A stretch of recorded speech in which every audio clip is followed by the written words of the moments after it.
Ziglar. Inspiring true performance. Let me share with you a true story out of my notebook of life. A number of years ago, got an incredible letter from a gentleman in Toronto with a substantial check in it. He said, my friend Steve Walker is following the wrong role model. He's working himself to death. His family is falling apart. His health is in danger. And he's modeling himself out of his boss. And he trusts you and respects you. If you will give us 1 hour, I will fly him to Dallas and give you this check.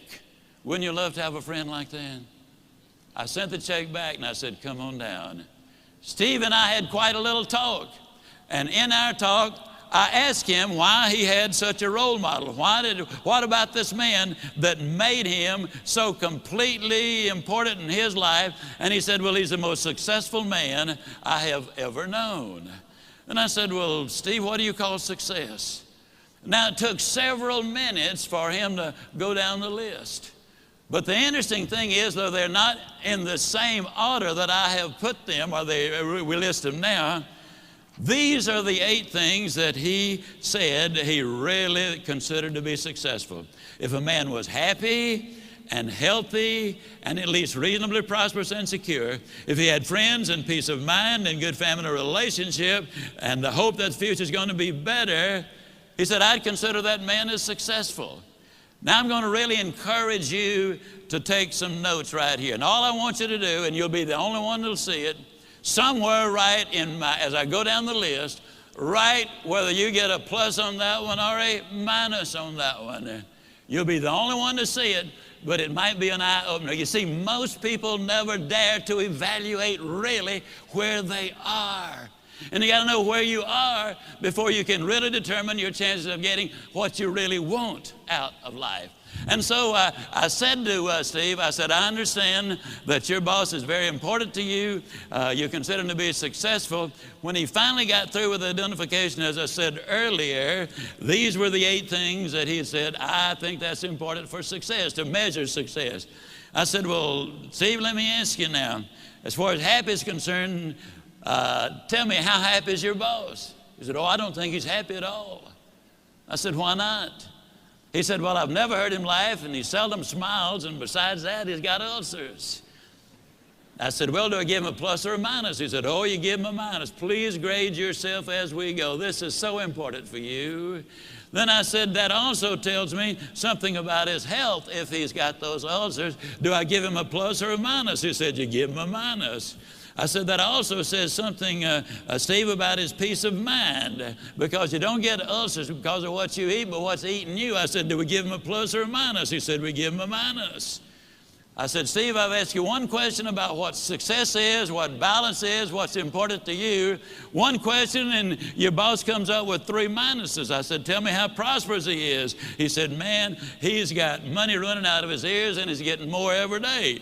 I said, we give him a plus on that one, don't we? He said, we sure do. I said, how secure is your boss? He said, well, he's as secure as money can make you. And I said, well, Steve, let me ask you, did you read where 2 billionaire brothers here in Dallas went bankrupt? I said, how does your boss compare? Oh, man, he doesn't have that kind of money. Did you read where our ex-governor was worth $100 million at one point? He's now bankrupt. How does your boss compare? Oh, he doesn't have that kind of money. Now, understand, Steve equated security with corporate position and bucks in the bank. So I said, well, Steve, let me ask you, would we give your boss a plus or a minus or just a question mark on that? He said, let's be generous and give him a question mark. I said, how many friends does your boss have? I hope you're marking these for you. How many friends, real friends, does your boss have? He said, I don't think he's got any. I'm not his friend. I just happen to admire the guy. To tell you the truth, he's somewhat of a jerk. And I said, okay, we give him a minus on that one. I said, tell me about his family. And he said, well, his wife's divorcing him. Well, that one's easy to answer. I said, how much hope does he have for the future? He said, well, before I started talking to you, I thought he had a lot. But right now, I don't think he's got any. Why did that statement come forth? Because for the first time, he had evaluated it. That's what we need to do. Evaluate where we are. Are we investing our time properly, using our resources properly? What will the end results be? Well, then I said to Steve when that was over, we give him the minus there. I said, Steve, of the 8 things that you consider marks of success, he gets 1, 2, 3, 4, 5, 6 minuses. He gets 1 plus and 1 question mark. I asked Steve a question. I'm going to ask you the same question. Steve, would you swap places with your boss right now, knowing what you know? He looked at me kind of stunned. He slowly rose to his feet and said, no, I wouldn't. Would you?